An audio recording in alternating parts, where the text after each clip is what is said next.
Good morning all students. आज हम दिलीप कुमार गुप्ता कक्षा 9 की गणित में, जैसा कि हमने निर्देशांक ज्यामिति में पार्ट नंबर 1 में पढ़ाया था, उसमें हमने कार्तीय तल और एक्स अक्ष और वाई अक्ष के बारे में डिटेल बताया था। आज पार्ट नंबर 2 हम शुरू करते हैं। देखिए उसमें देखिए हमने आपको पार्ट नंबर 1 में बताया था एक्स डैश ओ एक्स, ये एक्स अक्ष वाली रेखा है, Y O Y dash Y अक्ष वाली रेखा है। ये हमने अपने मन से एक चार्ट बनाया है। अब तुमसे हम पूछते हैं, बताओ किसी भी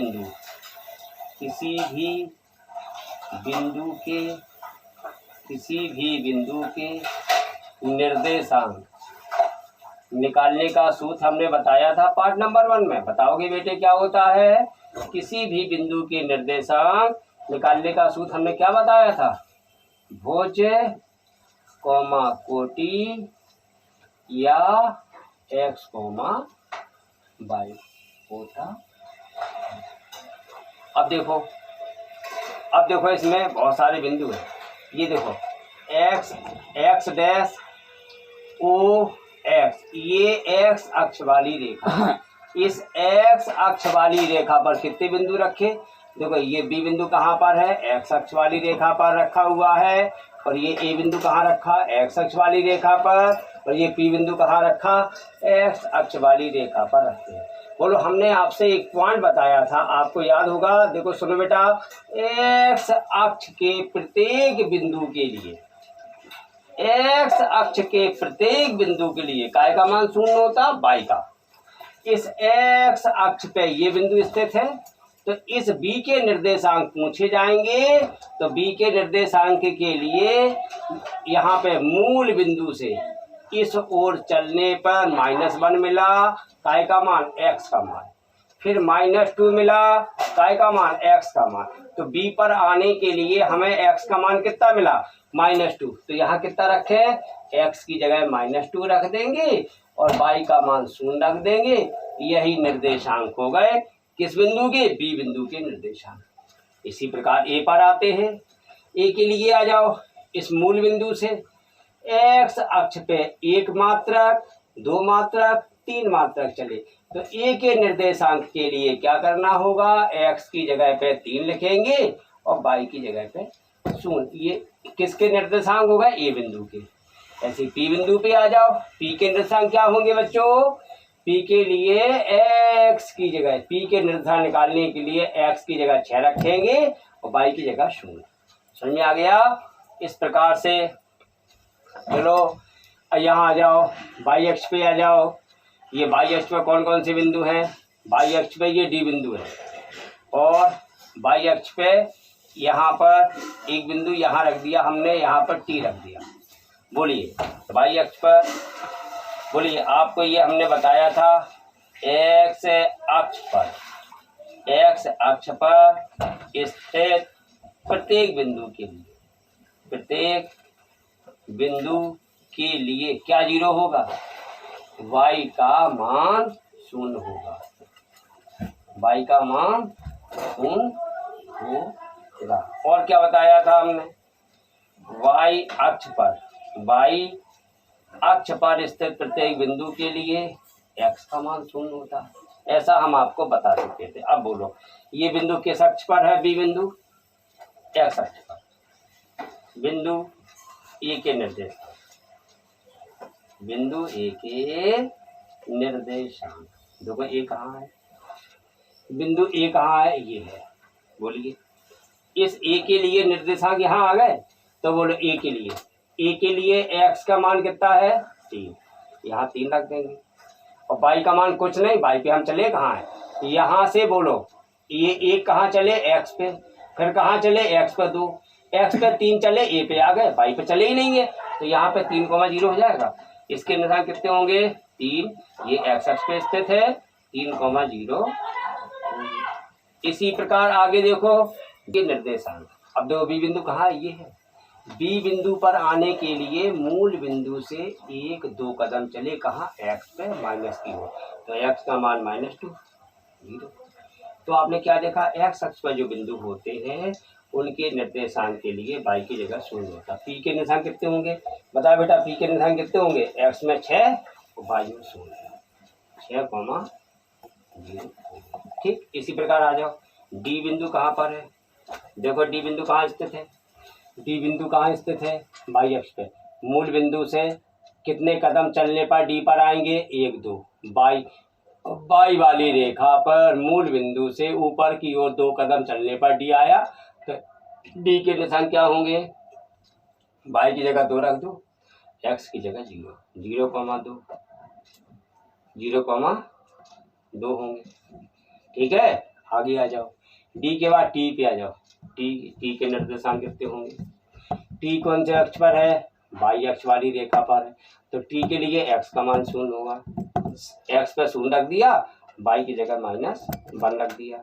ठीक, इसी प्रकार अब आते f बिंदु कहाँ स्थित है, बिंदु f के निर्देशांक, f कहाँ स्थित है, देखो f पे कैसे पहुंचे, यहाँ से 1 2 3 4, ये 4 चले x पे, धन का 4 हो गया, और फिर मूल बिंदु से y की ओर चले 5, तो फिर ये रेखा x के समांतर हो गई, ये y के समांतर हो गई, ये बिंदु आ गया। इसके निशान कितने होंगे, f के निर्देशांक के लिए x की जगह लिखेंगे 4 और y की जगह लिखेंगे 5, तो इसके निशान कितने होंगे, पहले हम ये धन की ओर चले तो धन 4 होगा, फिर y पे धन 5 चले +5 होगा, तो बिंदु f के निर्देशांक होगा 4,5। इसी प्रकार e के निर्देशांक कितने होंगे, e के निर्देशांक कितने होंगे, e के बताओ, e के लिए x में ऋण 2 y में 3, ऋण 2,3 हो गए।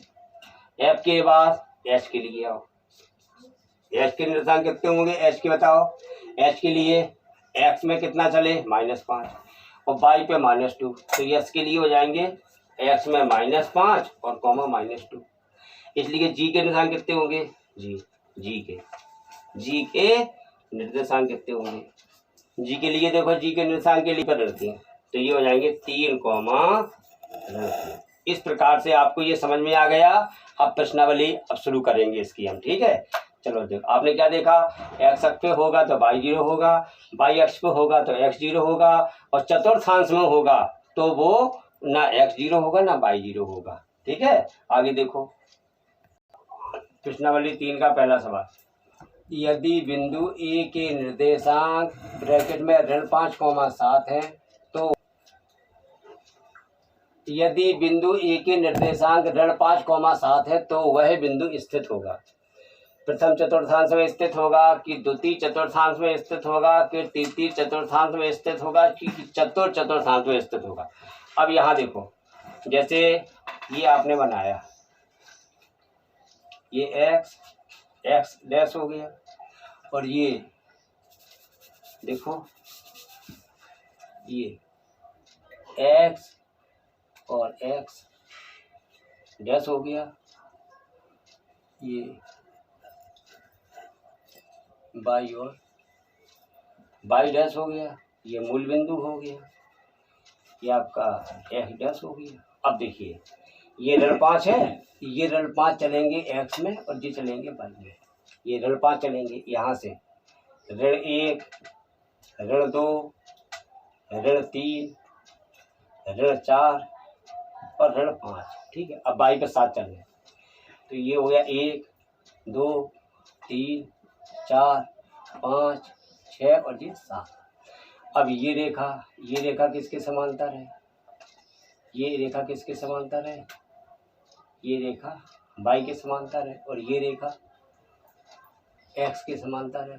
तो ये बिंदु जो आया है, ये बिंदु आपका ऋण 5,7 हो गया। तो बोलो, ये प्रथम चतुर्थांश होता है, ये द्वितीय चतुर्थांश होता है, ये तृतीय चतुर्थांश, और ये जो कौन चतुर्थांश में आ गया, ये ऋण 5,7 किस चतुर्थांश में हो गया, द्वितीय में हो गया। तो क्या लिखेंगे, अतः ऋण 5,7 द्वितीय चतुर्थांश में स्थित होगा। किसमें होगा, द्वितीय चतुर्थांश में स्थित होगा।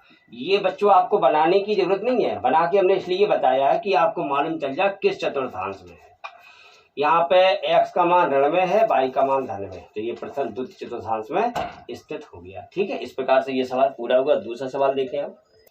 यदि बिंदु P के निर्देशांक ब्रैकेट में +8, -8 है तो वह बिंदु स्थित होगा प्रथम चतुर्थांश में स्थित होगा कि द्वितीय चतुर्थांश में स्थित होगा कि तृतीय चतुर्थांश में स्थित होगा कि चतुर्थांश में स्थित होगा। अब देखो 8, -8 है तो ये मूल बिंदु हो गया।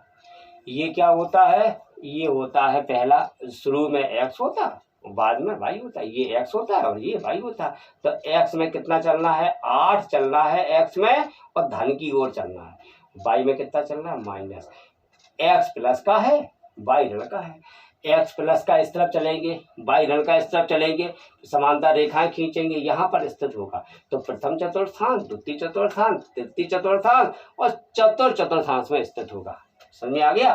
तो कहाँ होगा, यहाँ कितना चलेंगे, 1 2 3 4 5 6 7 8, 1 2 3 4 5 6 7 8 हो गया।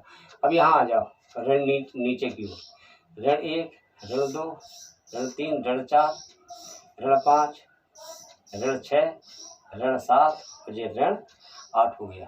अब ये रेखा किसके समांतर हो गई, y के समांतर, और ये रेखा x के समांतर हो गई और ये बिंदु आ गया। ये बिंदु कितना हो गया, ये बिंदु, यहाँ पर कोई भी नाम डाल दो, मान लो ये बिंदु m बिंदु हो गया। इसके निर्देशांक कितने हो गए, x में +8, y में ऋण 8, तो कहाँ स्थित हो गया, चतुर्थ है, चतुर्थ। जरूरी नहीं है बच्चों कि आप ये फिगर ये काटी तल बनाकर दिखाओ, ये बनाकर दिखाने की जरूरत नहीं है, आपको सीधा लिख देना था x का मान प्लस में है, y का मान ऋण में है। यहाँ प्लस कोमा प्लस होता है, यहाँ पे x में प्लस y में प्लस, इसमें x ऋण y धन, इसमें x ऋण y ऋण, दोनों ऋण ऋण हो गए, इसमें प्लस और माइनस हो गया। तो प्लस माइनस है तो ये चतुर्थ स्थित हो गया। क्या लिखेंगे, यह बिंदु कहाँ स्थित होगा, यह बिंदु चतुर्थांश में स्थित होगा।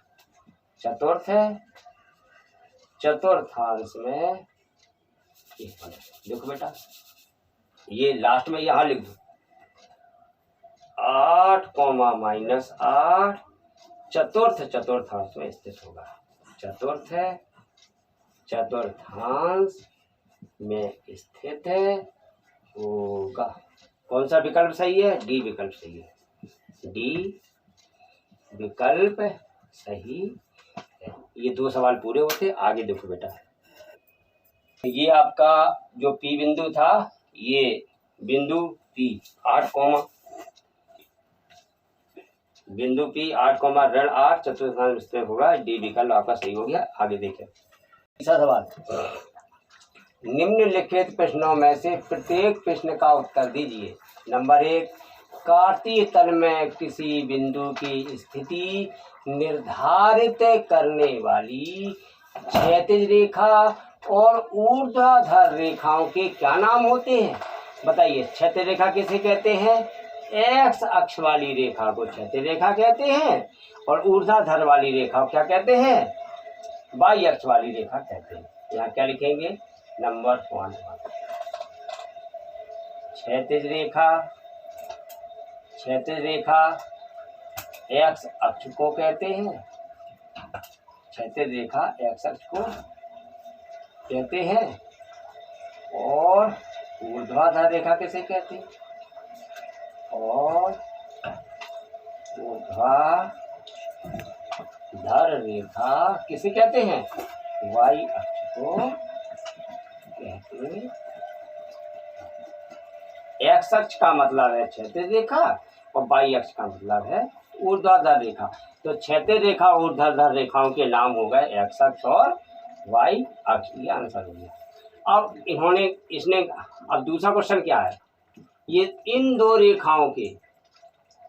रेखाओं मानी x रेखा और y रेखा के बने तल के प्रत्येक भाग को क्या कहते हैं, प्रथम चतुर्थांश, द्वितीय चतुर्थांश, तृतीय चतुर्थ। तो उसको क्या कहते हैं, इन दो रेखाओं से के बने तल के प्रत्येक भाग को इन दो रेखाओं मानी इन दो रेखाओं यानी इन दो रेखाओं अर्थात एक्स अक्ष और वाई अक्ष के बने